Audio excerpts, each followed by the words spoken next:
ലക്ഷ്മിയുടെ അനുഗ്രഹം ആഗ്രഹിക്കാത്ത ആരും ഈ ഭൂമുഖത്ത് ഇല്ല. ഞാനും ലക്ഷ്മിയുടെ അനുഗ്രഹം ആഗ്രഹിക്കുന്ന വ്യക്തിയാണ്. എന്നും വെച്ച് നോക്കുന്നിടത്തിലൊക്കെ ലക്ഷ്മിയുടെ ഫോട്ടോ വെക്കുക, പ്രതിമ വെക്കുക, അങ്ങനെ ഇല്ലെങ്കിലും ഈശ്വരവിശ്വാസി അല്ലാത്തവർ വരെ ഏതെങ്കിലും ഒരു ലക്ഷ്യപ്രാപ്തിക്ക് വേണ്ടി നീങ്ങുന്നവരാണ്. ലക്ഷ്യസ്ഥാനത്തേക്ക് എത്തിക്കുന്ന എനർജിയുടെ പേരാണല്ലോ ലക്ഷ്മി. അല്ലാതെ ലക്ഷ്മി എന്ന് പറഞ്ഞാൽ ലക്ഷ്യസ്ഥാനത്ത് എത്തിക്കുന്ന എനർജി. കാറിൽ പോകുന്നു, എവിടേക്കാ പോണത്? ഒറീസയിലേക്കാണ്. പെട്രോൾ വേണ്ടേ? ആ പെട്രോളാണ്. വേറൊരു കാര്യത്തിന് ധനം വേണം. അത് നാണയമായിട്ട് വരും, സ്വർണമായിട്ട് വരും. ഇനി ഈ നോട്ടുകൾ കൈകാര്യം ചെയ്യാത്ത ഒരു രീതിയിലേക്ക് രാജ്യം നീങ്ങിക്കൊണ്ടിരിക്കുക. അപ്പൊ ലക്ഷ്മിയുടെ സങ്കല്പം മാറില്ലേ? ലക്ഷ്മി അപ്പോഴും ഉണ്ട്. ആ ലക്ഷ്മി എന്ന് പറയുന്നത് പൂർണ്ണത എന്നാണ്. അപ്പൊ ലക്ഷ്മി പൂജ, ലക്ഷ്മിക്ക് ചുവന്ന പൂക്കൾ ഇഷ്ടമാണ്, ചുവന്ന പൂക്കളാണ് ആദരിക്കേണ്ടത്. വിഷ്ണുവിന്റെ പത്നി എന്ന് പറഞ്ഞാൽ വിഷ്ണുവുമായിട്ട് ചേർന്ന് നിൽക്കുന്ന ശക്തിവിശേഷമാണ്.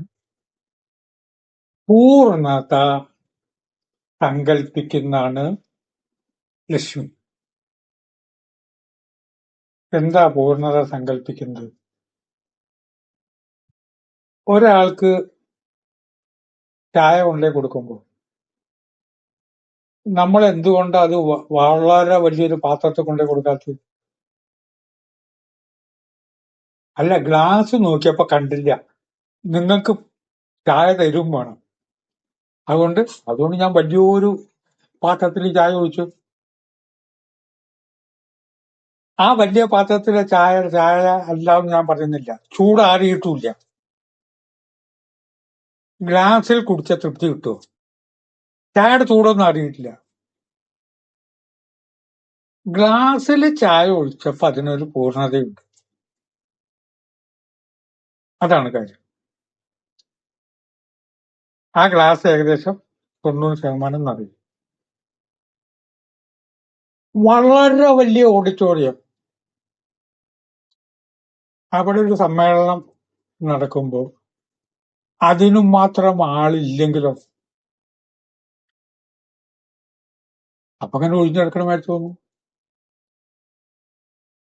ചില സ്ഥലത്ത്, ചില വേദികളിൽ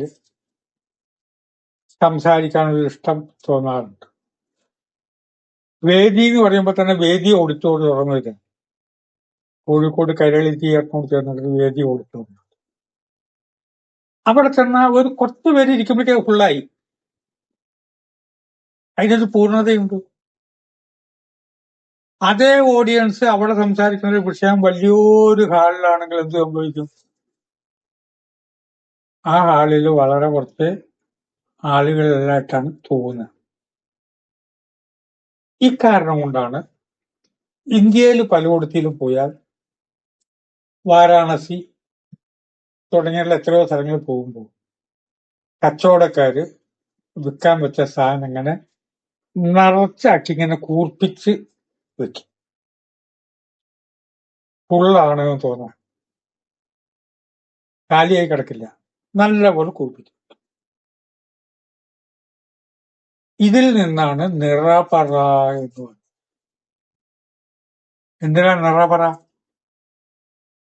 ആ നിറപറയില് നെല്ല് ഇട്ടിട്ട് അതിങ്ങനെ കൂർപ്പിച്ച് പരിപൂർണത സങ്കല്പിക്കണം.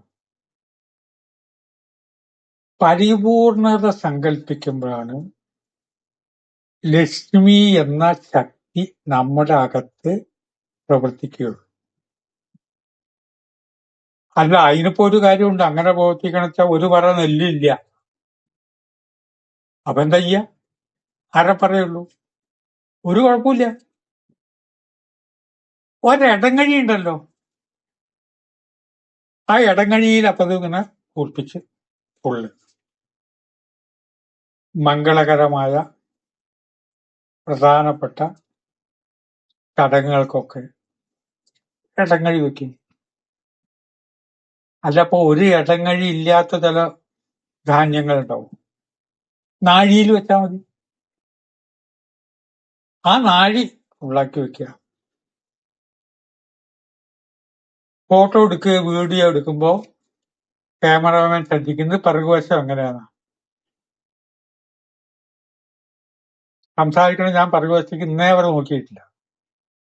ക്യാമറ ചലിപ്പിക്കുന്ന ആള് നോക്കും. വല്ലാതെ ഗ്യാപ്പ് കിടക്കുന്നത് 4 പുസ്തകം അവിടെ കൊണ്ടുവയ്ക്കും. ഇതാണ് ലക്ഷ്മി.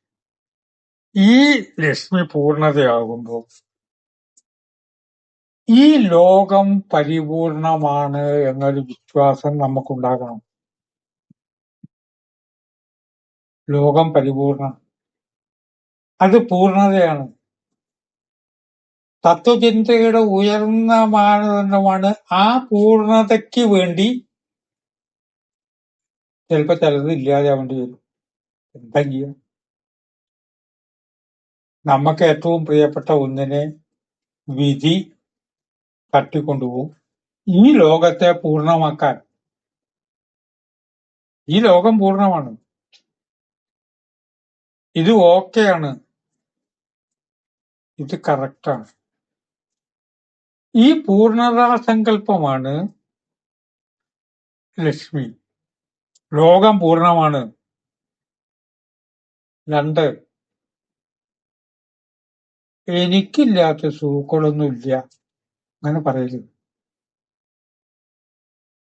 എനിക്കില്ലാത്ത സൂക്കട്. എന്താ, അസുഖം വല്ലതും ഉണ്ടോ?